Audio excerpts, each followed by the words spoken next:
Друзья, можете нас поздравить. Наш огромный долг перед джоб-центром пересчитали.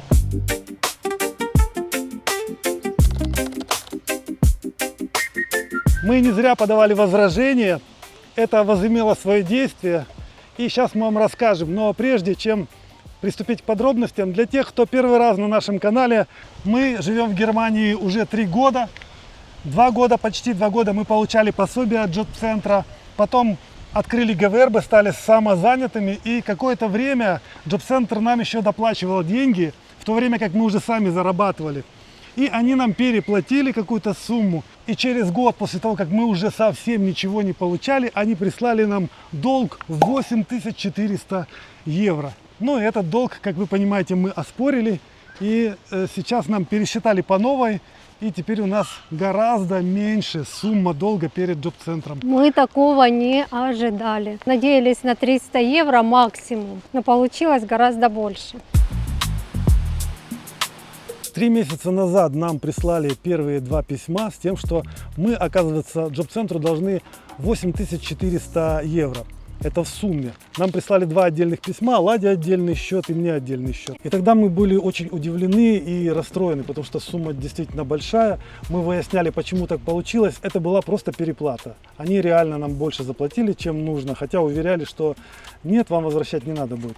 Так вот, после того мы посмотрели на цифры и обнаружили ошибку в расчете на 300 евро. И решили подать возражение. Мы подали возражение, ждали 2,5 месяца, наверное. Вот, и как только мы вернулись вот сейчас с Болгарии, обнаружили 2 новых письма в почте. Посмотрите, 2 толстых письма. Это одно письмо. Одно письмо на имя Лады, одно такое же самое письмо на мое имя. И там было сказано, что прошлый долг нам аннулирован полностью, но при перерасчете выяснилось, что мы теперь все равно должны, но меньшие суммы. И у Лады почему-то получилась сумма немножко меньше, чем у меня. То есть 2 суммы здесь написаны. Я вам буду показывать скрины на экране, потому что так издалека видно, все да. равно не видно. В общем, там за 2 периода очень сложные расчеты, много таблиц.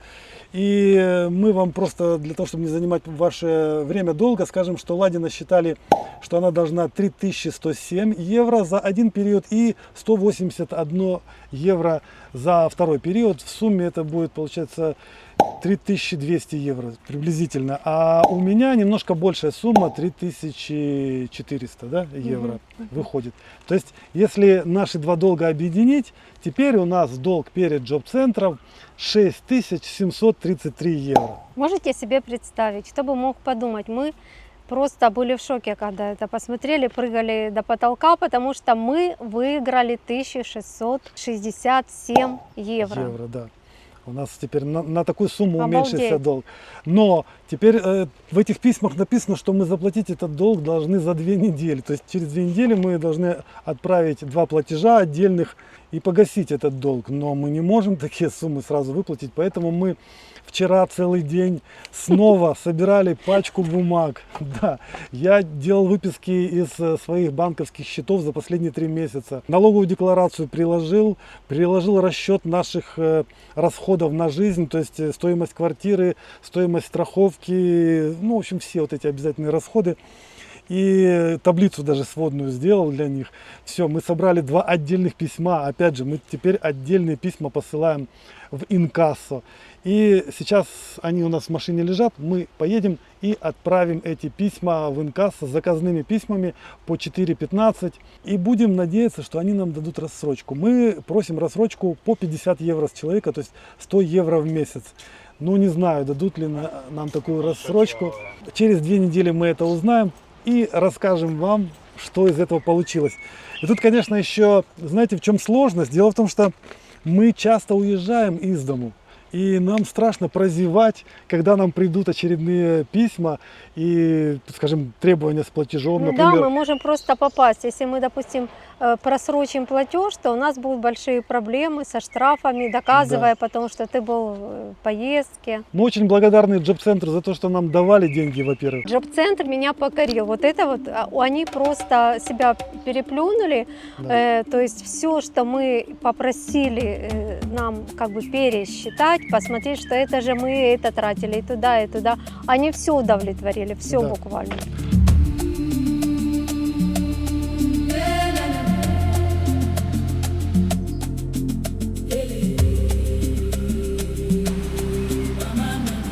Кстати, в письме из джоб-центра было сказано, что если мы понесли какие-то почтовые расходы на распечатку, на бумагу, то они могут нам эти средства вернуть. И мы вот с Ладой думаем, писать им эти чеки, отсылать им вот это все. Или лучше пускай просто отстанут и без все. писем как-то, да? Опять что-то писать. Мы уже устали от общения.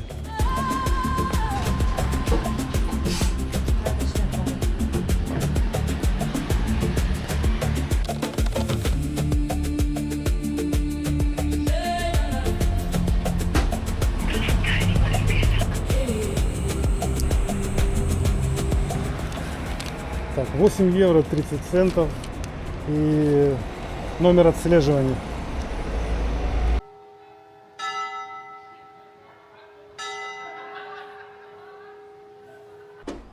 В Германии жара 40 градусов. Посмотрите, какой я мокрый. Сейчас иду в больницу к Hausarzt, то есть к домашнему доктору. Для мамы мы хотим попросить Blutzuckergerät. Короче, по-русски это глюкометр для измерения сахара в крови. Но искусственный интеллект говорит, что по рецепту ей вряд ли выпишут, потому что эти аппараты выписывают только для тех, кто колет инсулин. Кому колят инсулин, а маме инсулин не колят. У нее второго типа диабет, поэтому сейчас выясним, положено ли ей рецепт или мы за свои деньги должны купить. А там сам аппарат, он недорогой, там дорогие именно вот эти полоски, тесты. И я даже не знаю, что нам сейчас скажут. Вообще до 12 часов осталось 20 минут. Скажут ли нам что-то вообще? Маму мы, естественно, с собой не тягаем по такой жаре, потому что она однажды вышла, прошла 50 метров и чуть не упала в обморок. Так жарко. Тепловой удар получила. Да. Можно вообще и ноги откинуть. Поэтому ей лучше сидеть дома в тенечке.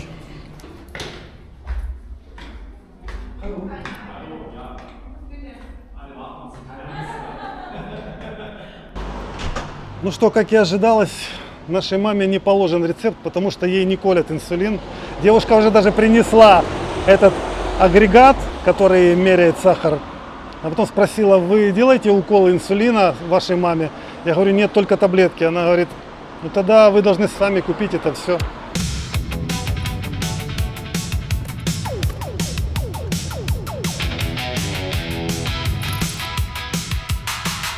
Мы приехали в аптеку.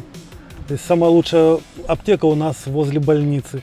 Сейчас пойдем спросим, сколько стоит этот аппарат для измерения сахара в крови. Ну, уже сколько не стоит, нужно покупать, потому что мы должны контролировать это.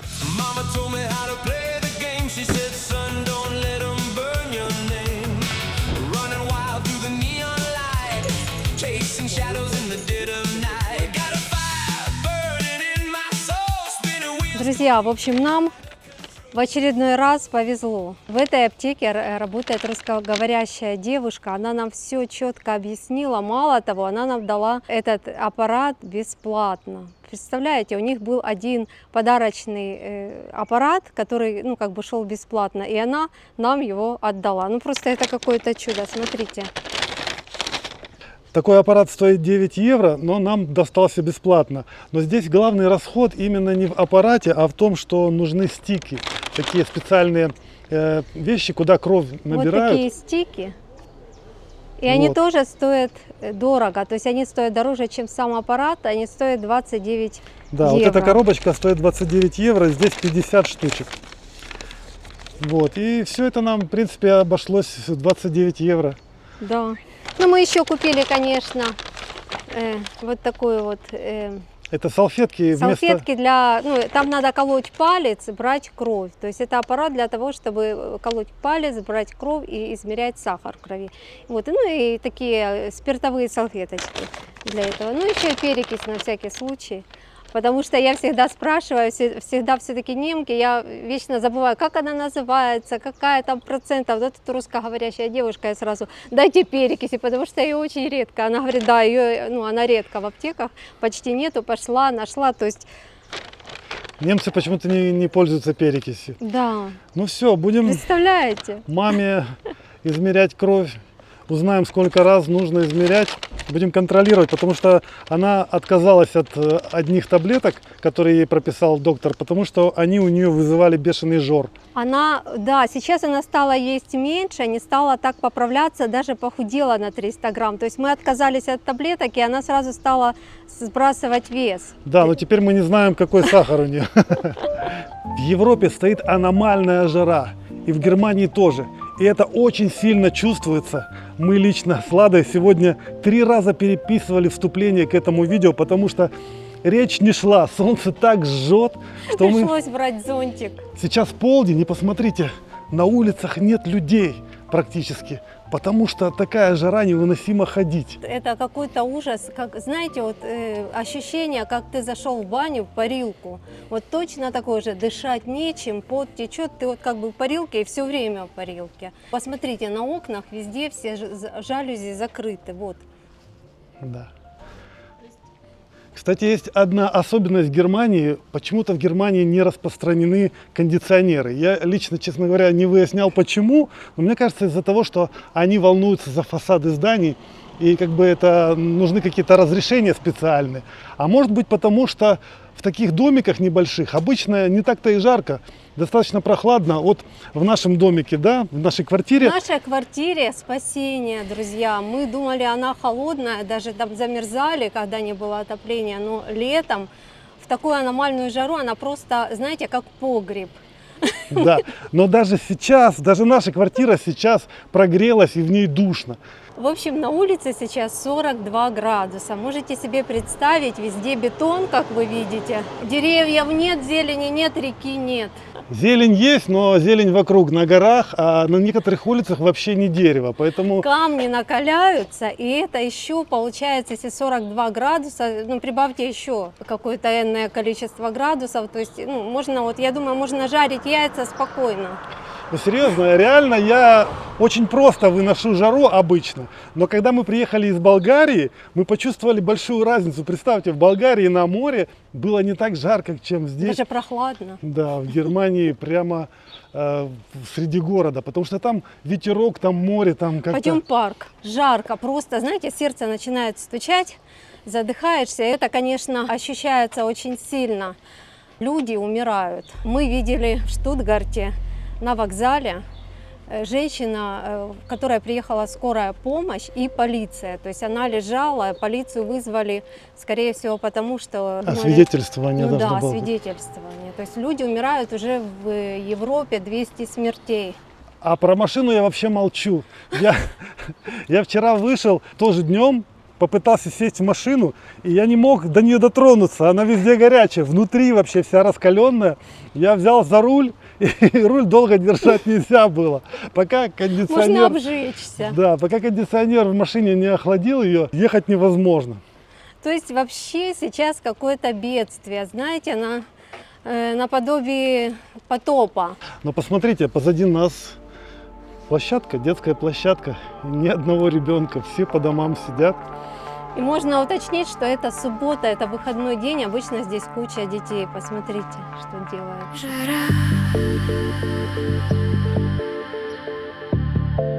С утра до утра такая игра. Сквозь горящий экран пройти 40 в тени, знойные дни. Плавится мир, как сыр.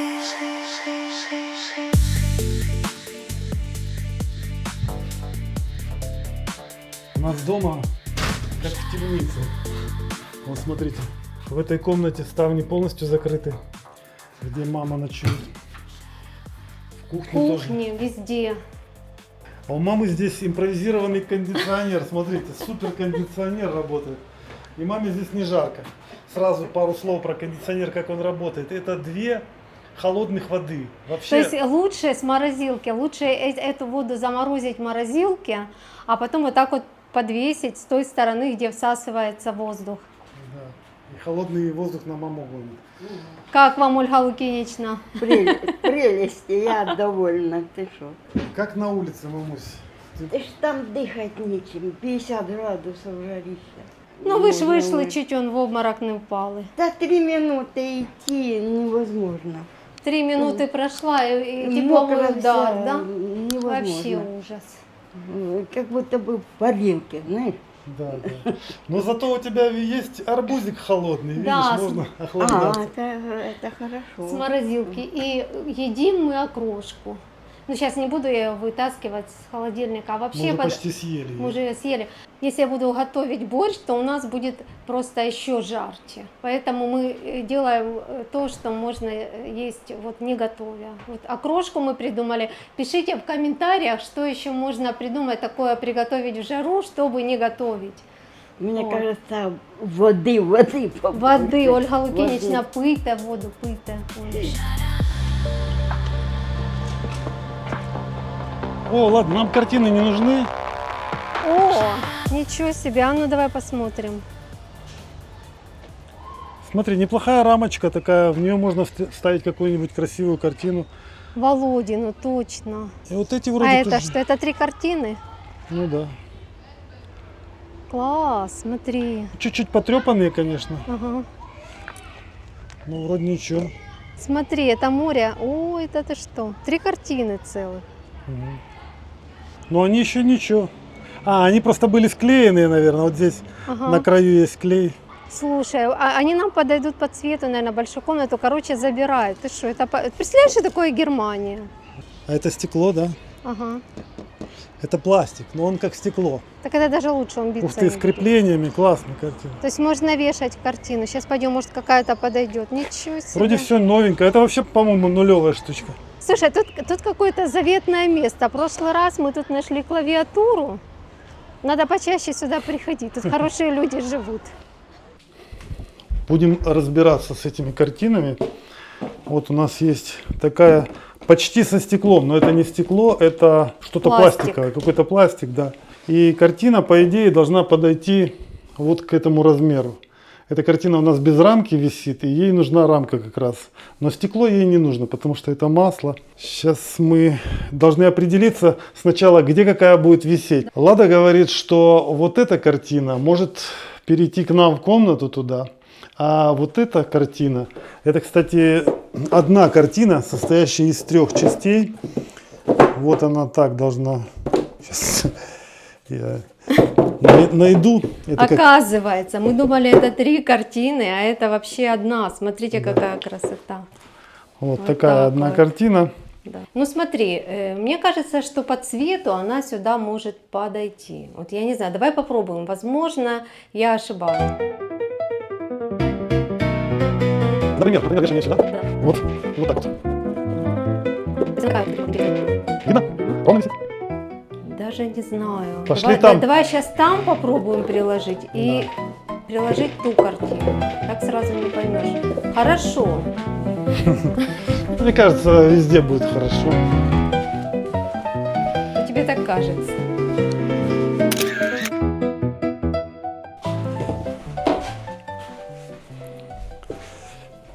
Так, это все вынимаем. Это нам не нужно пока.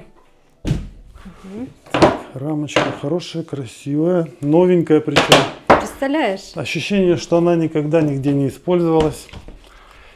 И... Вот Опа. как можно найти на улице рамочку, я всегда поражаюсь, чтобы она подходила к нашей картине. Как? Потому что это, наверное, Какие-то чудеса. стандартный размер. Вот она подходит по размеру, но... Посмотри. Обалдеть. Не, это только, конечно, для большой комнаты. Но да. вопрос в том, как ее закрепить здесь. Она имеет объем, видишь, она толстая здесь Да. рамочка. Думай, Виталик, ты у нас специалист. Не я. Но я не нахожу больше вариантов, чем скотчем приклеить. Есть двухсторонний скотч, а есть обычный. Но обычный скотч я не нахожу. Ты знаешь, он у нас куда-то делся. У Виталика вот здесь такое. Тут я храню инструменты. Немножко инструмента. У меня их молоток, отвертка и пилочка, которой мы елку пилили. И клей. Ну и гвоздики.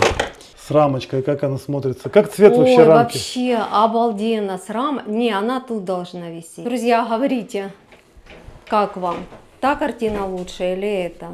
может быть, ту перевесим тогда. Но мне кажется, что это гораздо, ну, как бы она представительная, она такая, ну, вот уже с рамочкой вообще стала такая, знаешь, музейный экспонат. К нам в гости зашел Даниил. Мы попьем чайку сейчас. А Лада изучает уже глюкометр. Маме будем мерить. Глюкометр это значит измеритель счастья. Глюк по-немецки счастье, а метр это измерение. Кстати, да, звучит. Кстати, мы как- даже не подумали об этом. Даня, спасибо, просветил. Уровень Точно. счастья можем сейчас измерить. Какой у Виталика, например, зашкаливает. Виталика точно зашкаливает. Немцы не называют его глюкометром, а иначе бы это звучало классно. Что с твоей дочкой? Ты говоришь, она собралась ехать. В Украину. В Украину? Это была ее мечта всегда. С момента въезда в Германию. Ну, она была маленькая тогда, да? Да, ей было 12 лет. Было нельзя. А теперь ей стало можно. Ей 16, и она заканчивает школу и переходит в гимназию. И на каникулах хочет съездить к родным под Киев. То есть будет автобус прямой на Киев прямо. Опасное, Рискованно. рискованное мероприятие, да? Там бомбят. Рискованно. Я ее, конечно, всегда отговаривал. А на короткую поездку, в общем-то, можно, наверное, согласиться. Многие ездят. Это, конечно, всегда опасно. Сейчас это не менее опасно, чем раньше. Сейчас изменилось только то, что ей можно уже. По украинским законам 16-летний человек может въехать и выехать без проблем. Ну ты разобрался, какие документы нужны? Мне искусственный интеллект говорит разное. Первый раз он сказал, что мне нужно от нотариуса получить заверенное мое разрешение, заверенное нотариусом на выезд. Потому что типа для немцев 16-летний человек еще не совсем Взрослые. Человек. взрослый, и его могут типа спросить, а Ну, каких отец условий? не против ли, или там родителей. Что нужно, чтобы она показала, и чтобы документ был заверен. А сейчас вот я спросил, я уже начал интересоваться у искусственного интеллекта, где нотариус. А он говорит, а зачем вам нотариус? Я говорю, да вот заверить разрешение. А он говорит, так вам не нужно. Обманщик, понимаешь? Так вам не нужно, что просто дочке разрешение. Нет, напишите от руки, все Вот нормально. так и доверяй. Я. Никакой нотариус вам не нужен. Нотариус это заморочка. Зачем вам это нужно? У нас в комнате. Даня, теперь да. В этой комнате посмотри, вот одна. Да, тут нифига себе, тут красота. У нас мы нашли на улице такой триптих. Пойди Да посмотри. не может быть. Да. Что, правда, триптих? Да-да. Возле моего дома прямо? Нет, А, да, да. почти. Вау, ну и ну. Ну я не верю, что триптих. Триптих это как-то слишком. Это как-то слишком звучит. Мы Посмотри сами не внимательно, поверили. смотри. Слишком Мы офигенно. сами не поверили. Да это триптих. Это точно. Это триптих. Смотри. Ей-богу, триптих вообще. 1, 2, триптих. И смотри, оно все перетекает. Да. Да, все как одно. Вау. Представляешь, теперь у нас триптих в Класс. спальне. Все. Ну да, вы просто была у вас спальня, а теперь у вас спальня с триптихом. Смотри, ну, а постель двуптих. Двуптих. Ну вообще-то, если вообще-то по-честному, то можно и это триптих. Да, абсолютно. Просто третьей подушки нет. Смотри. Если подвинуть чуть-чуть, раз, смотри, третья подушка вообще спокойно помещается. Пошли чай пить.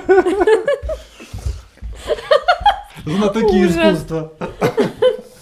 А ты решил вопрос с Ауфенхальстителем для Лизы? Дело в том, что он же тоже у нее просроченный. Можно Да, ли с как у таким? нас у всех.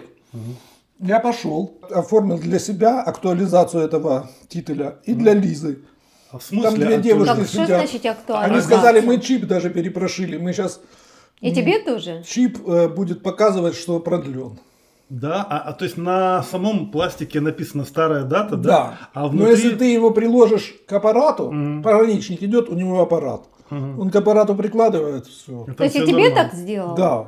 А нам не Нам сделали. не сделали, еще тогда не Вам, делали. может, не сказали просто. Не-не, нам Потому даже что не мне брали. тоже дали еще бумажку. На бумажке написано там новая дата, тоже с именем. Для Лизы своя, для меня отдельная, как и у вас. Наверное, вам просто не сказали про этот чип. Потому что я спросил, что нужно для переезда границы моей дочки 16-летней. Они такие сказали, ну то, что от нас требуется, мы все сделали. Вот чип уже там, информация на чипе обновлена, А. она будет ехать, уже там сразу будет... Мы просто не спрашивали Да, про чип, да, вы нам не да, сказали. да. Михаил Агинский. Полонез. Прощание с Родиной. Исполняет Даниил Денисов. Прошу вас, маэстро. Аккордеон забыл. Аккордеон.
Пробуем первый раз делать тест на глюкозу маме. Будем сами узнавать, сколько у тебя сахара в крови, мамусь. Это очень важно, чтобы понимать, нужны тебе таблетки еще какие-то дополнительные, или ты обойдешься. Ну да, дело в том, что мы же отказались, одни ж не пьем, и надо посмотреть, насколько это все критично теперь. Да. Влада сейчас уже целый час разбиралась с этим. Я в Ютубе посмотрела видео, как это делается. Спасибо Ютубу. Так, значит, берем сначала вот такой вот аппарат. Вот. Дальше берем вот такие стикеры, как там сказали, вставляем вот сюда. Загорелась капелька, лампочка, нет? Ну, до щелчка нужно его. О, до конца засветить. О, видишь, все, активировался. Теперь нужно сделать укольчик маме. Первый раз руки трусятся. Страшно. Давай, Уколы колоть. Так, какой пальчик будем колоть? Обычно вот этот колят. Протираем. Так, люди, кто не переносит вида крови, отвернитесь. Сейчас будет немножко крови. Колем. И выдавливай. О, есть. Теперь мигает капля. Давай, бери теперь и кровь набирай. О, 156. Это достаточно высокий уровень. Ну не критичный. Критичный, когда 200. Да, от 70 до 200. Да, ну то есть не маленький сахар. Мгм. Ольга Да Ильинична. тех До сладкого 140, ничего 140 это как бы максимальный показатель нормы. Ага. То есть 140, а дальше 156 это уже немножко больше. То есть не сильно больше, да? Ну как не сильно больше, это для диабетиков норма. Ясно. Вот и ниже 70 нельзя и выше 200. Ну вот 156 вот оценивайте. Ну, То есть мы будем контролировать, Да. если не больше 200, Мгм. то у мамы все в порядке.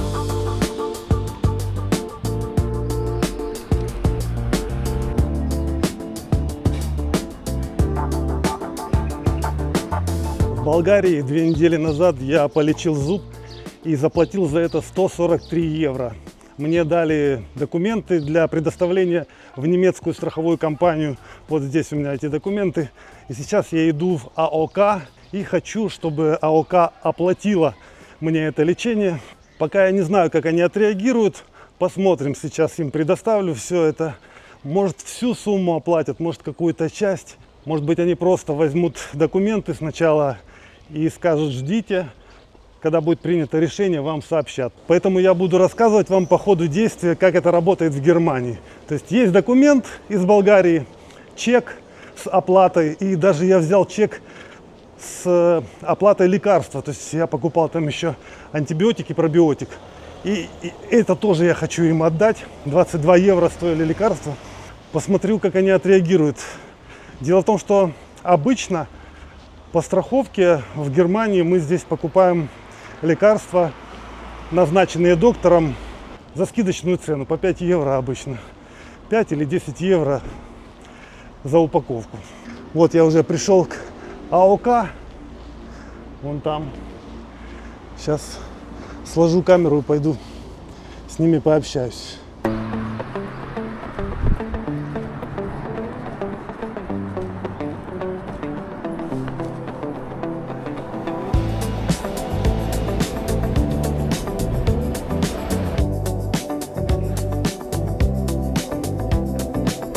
Ну что ж, вышел я из страховой, и есть некоторый результат. Было очень сложно, конечно, на немецком мне общаться, потому что это же термины все эти медицинские. Сначала они мне отказали, сказали, что мы не должны оплачивать лечение зубов в Болгарии. Но потом, когда прочли, что там было написано, что я пришел в Болгарию и обратился за срочной помощью, потому что у меня была боль, острая боль. В общем, сказали, да, это страховой случай. Но что-то у них там не складывалось, и они потом меня спросили, есть у вас еще заграничная страховка в какой-то другой страховой компании. А у меня действительно есть еще заграничная страховка в компании Альянс. Я каждый год плачу 50 евро за эту заграничную страховку. Но я думал, она касается только стран не Евросоюза почему-то. Они сказали, что нет, вот именно Альянс должны заниматься этим вопросом. Поэтому они взяли эти мои документы и сказали, мы их перенаправим в Альянс. И там уже они должны отреагировать как-то на мою заявку, возможно, оплатить хотя бы частично. И сказали, если через 2 недели результата не будет, вам никакое извещение из Альянса не придет, тогда позвоните нам или придите. Короче, то есть нужно будет по новой растормошить людей, чтобы они как-то отреагировали.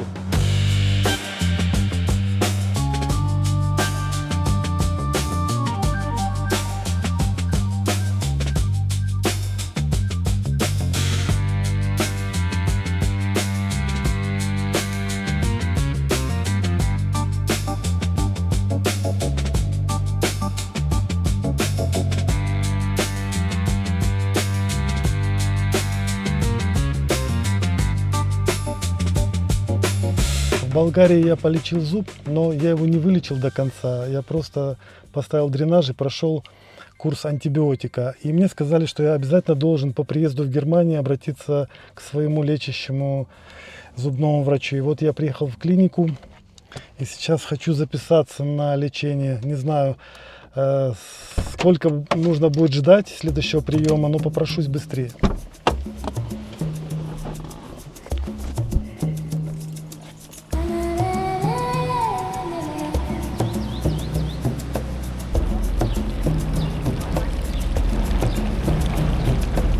Ну что, мне везет. Дали на завтра, на утро мне талончик на 8 утра. Завтра. Надо рано приехать. Девушка такая с юмором сказала, быстро дверь закрывайте, а то холод выходит. Тут жара везде такая, а у них там кондиционер работает. Они там в кайфе. Она сказала, если бы вы пришли сразу же с острой болью, то вас бы в этот же день приняли. А так как вы пришли, уже у вас сейчас не болит, то вам надо было бы ждать 4 недели. Ну да, и я ей говорю, ну нам через 2 недели нужно опять ехать в командировку. И я говорю, боюсь, что у меня снова разболится зуб. Она говорит, ну тогда приходите завтра утром. Очень рано. Но, говорит, будет другой доктор. Да. Вернее, не доктор, а женщина. Тут Виталик расплылся в улыбке, сказал, так это Так же это еще лучше. лучше. Она сказала, ну конечно, доктор женщина еще лучше. А наши постоянные зрители помнят, что у нас был такой случай, когда мы пытались из канистры налить бензин в бензобак. И это было именно здесь, вот на этом месте, где мы сейчас стоим. Мы разлили здесь бензин, и подошла женщина, которая здесь парковку охраняет, ну как охраняет, и сказала, ай-яй-яй, так нельзя, заставила нас смывать это пятно. Поэтому смотрите, никакого пятна нету, никакого ущерба территории этой мы не принесли. Мы молодцы. Молодцы.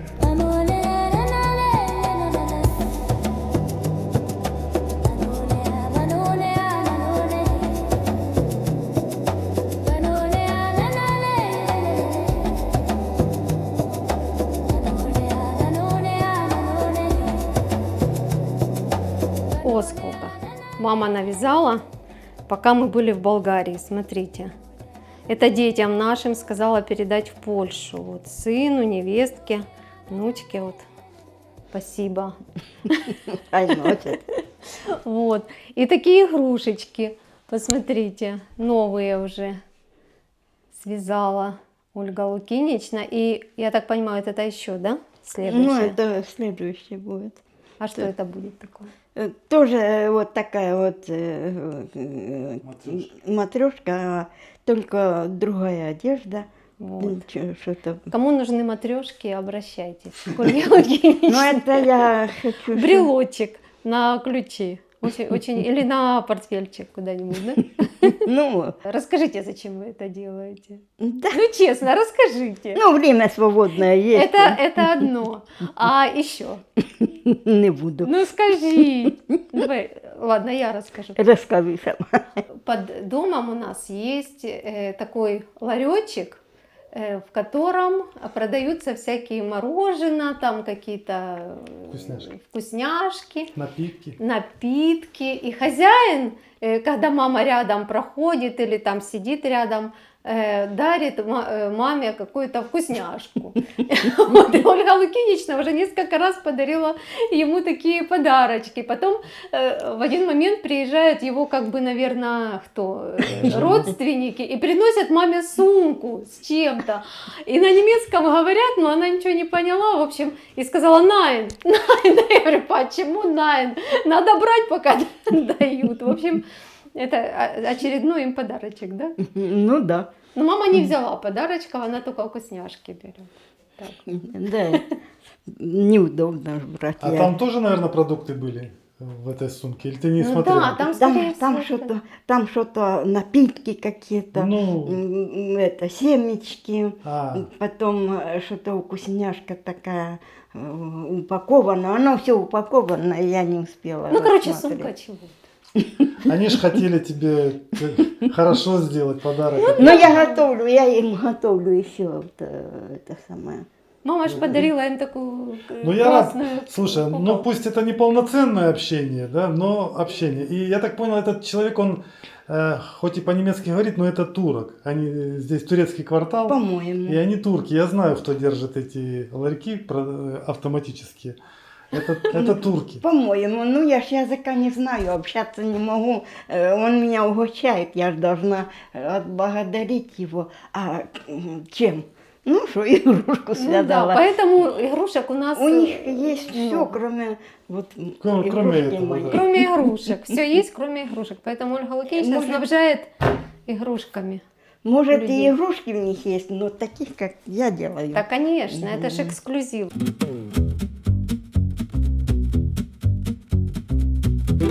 Ну вот, я снова у зубного врача в кабинете. Сижу, сейчас будут обследовать мою коронку, зуб под коронкой. Вот такое оборудование здесь. Ожидаю доктора. Побывал я у зубного врача. Доктор, женщина, сказала: неутешительный прогноз. У вас кариес под коронкой. Нужно сильно его лечить, если я хочу его оставить. И лечение это будет стоить мне 450-500 евро. Причем страховка не покрывает мне лечение этого зуба. Либо же вырвать его. Взял я термин, то есть записался на прием через 3 недели. Надеюсь, сейчас за это время ничего не произойдет. А мне нужно ездить в поездки, и в дороге ничего не случится с этим зубом. Я еще с Ладой посоветуюсь по поводу того, лечить его или не лечить, может быть, все-таки вырвать. То есть у меня есть 3 недели на то, чтобы об этом подумать.